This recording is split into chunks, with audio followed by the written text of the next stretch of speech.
UAE अरब अमीरात के शेख अचानक से भारत पहुंचते हैं और पहुंचने के बाद में प्रधानमंत्री नरेंद्र मोदी जी एयरपोर्ट पर पहुंचकर उनका स्वागत करते हैं। और तकरीबन ये कहा जाता है कि 3.5 घंटे तक ये मीटिंग चलती है। और मीटिंग चलने के बाद में क्या फैसला आता है और क्या इसका रीजन निकल कर आता है, अगर आप भी जानोगे तो एक सोच में पड़ जाओगे। दोस्तों, आज की खबर काफ़ी इंपॉर्टेंट है। इस खबर को आप लोग शुरू से लेकर आखिरी तक देखना।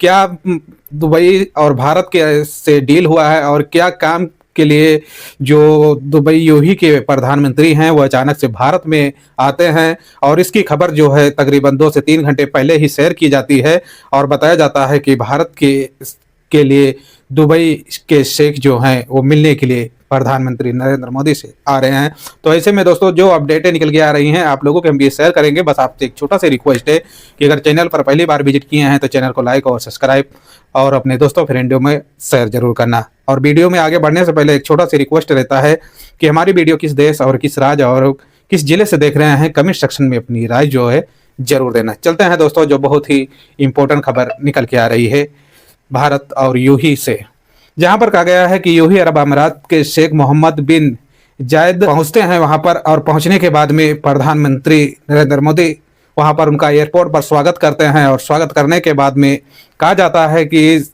3 से 3.5 घंटे तक यहाँ पर मीटिंग होती है। और मीटिंग पूरी होने के बाद में यूएई के शेख मोहम्मद बिन जायद जो रहते हैं वो फिर से यूएई के लिए रवाना हो जाते हैं। हालांकि दोस्तों, यहाँ पर देखा गया है कि कुछ काम और कुछ यहाँ की बिजनेस के बारे में कुछ डीलें हुई हैं। और इस डील को लेकर अब जो सोशल मीडिया पर देखा जा रहा है और बताया जा रहा है कि आप जानते हैं कि भारत और यूएई के जो रिश्ते हैं काफ़ी अच्छे देखे जाते हैं। और आखिरकार भारत यही नहीं, यूएई से उसके पहले भी काफ़ी अच्छे रिश्ते थे। और रिश्ते के साथ साथ ये रिश्ता जो है और ही गहराई में दिख रहा है। हालांकि इस यूएई सरकार और भारत की सरकार का मिलने का एक खास मकसद है कि यहाँ से जो बिजनेस है उस बिजनेस को और मजबूती किया जाएगा। और मजबूती के साथ साथ जो भारत से काम करने के लिए मजदूर जाते हैं यूएई में, तो उनका काफ़ी ख्याल रखा जाएगा। हालांकि जानकारी की रिपोर्ट के अनुसार कहा गया है कि मोहम्मद बिन पहुंचते हैं और पहुंचने के बाद में उनका बड़ा स्वागत किया जाता है। जहां पर कहा जाता है कि पहले कोई भी इंटरनेशनल देशों से पहुंचता था तो वहां के जो भारत के राजमंत्री होते हैं वो लोग पहुंचकर वहां पर उनका स्वागत करते थे। लेकिन आज देखा गया है कि यूएई के शेख मोहम्मद बिन जायद जो पहुंचते हैं तो वहां प्रधानमंत्री ही पहुंचकर उनका स्वागत करते हैं। और स्वागत करने के बाद में जो उनके साथ में डील की जाती है, जो मीटिंग होती है, वो लगभग 3 से 3.5 घंटे तक होती है। और उसके होने के बाद में जो नतीजे आते हैं वो सामने आते हैं। हालांकि यहाँ पर कहा गया है कि अभी इस दौरान पर जो देखा जा रहा है कि यूएई जो सूडान के ऊपर हमले कर रहा था, कुछ अत्याचार भी कर रहा था। ऐसे में यूएई सरकार जो है सूडान को प्रताड़ित करने के लिए यमन को वो सामान भी दे रहा था। और इस बात की जब सऊदी अरब को जानकारी मिलती है तो सऊदी अरब जो है यूएई के ऊपर चढ़ाई कर देता है। हालांकि यूएई के ऊपर चढ़ाई दरअसल इसलिए कर देता है जब उसको पूरी जानकारी सऊदी शेख सलमान को मालूम पड़ती है कि यूएई ही सपोर्ट कर रहा है और मदद कर रहा है कि सूडान में जो लोग हैं उनको प्रताड़ित किया जाए।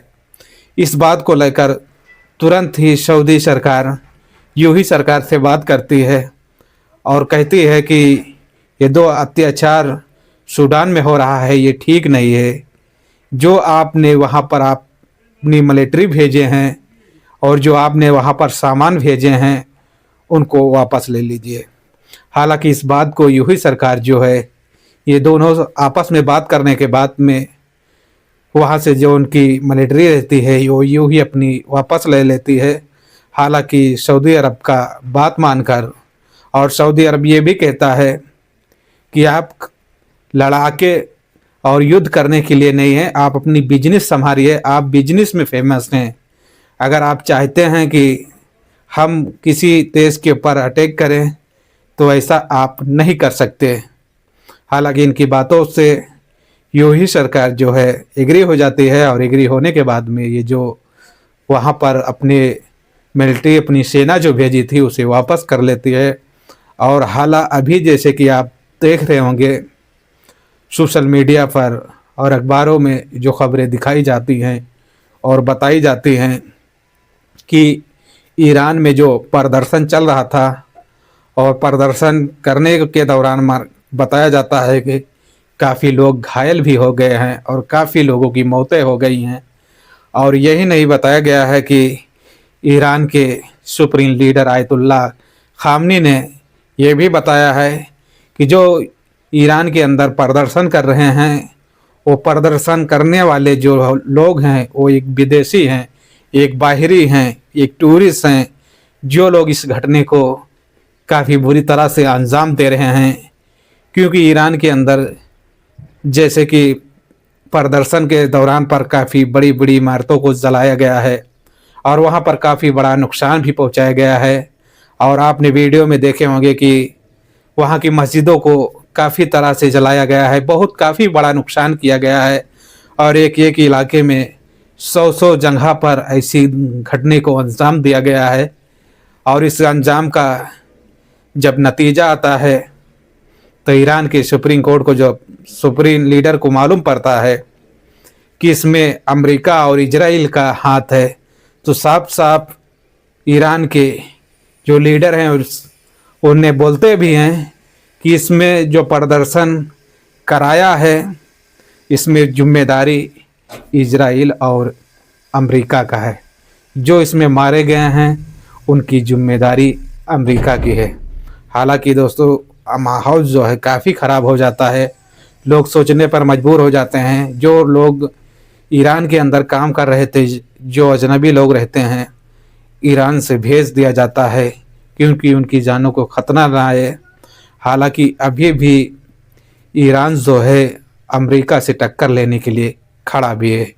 ये नहीं, ईरान के जो वहाँ की मिलिट्री है वहाँ से अपडेटें भी निकल के आई हैं कि अगर अमेरिका युद्ध करने के लिए आजमाना चाहता है तो आजमा सकता है। इस बात को लेकर अमेरिका के राष्ट्रपति डोनाल्ड ट्रंप ने अपनी जो जंगें थी उसे ख़त्म कर दिया है। जो उनका अभी युद्ध करने का, ईरान के ऊपर जो हमला करने का उनका अकीदा था, उस अकीदा दोस्तों देखा जाता है कि ईरान के सामने घुटने टेक दिए हैं। क्योंकि अगर ईरान के अंदर हमला करता है अमेरिका तो ईरान तुरंत ही इजराइल को टारगेट बनाएगा और अमेरिका में जो उनके मिलिट्री और जो उनके एयरबेज हैं वहाँ पर अटैक करेगा और अमेरिका को काफ़ी बुरी तरह से नुकसान पहुँचाएगा। तो दोस्तों यहाँ पर देखा जाता है कि अभी दोनों देशों में जो है तनाव अभी भी जारी है। और इसी जारी के साथ साथ देखा जाता है कि यूं ही जो था एक अकेला देश पड़ जाता है, और अकेला देश होने के साथ साथ ये अपनी भारत पहुंचकर और अपने प्रधानमंत्री नरेंद्र मोदी से अपनी दोस्ती जो है और गहरी करता है।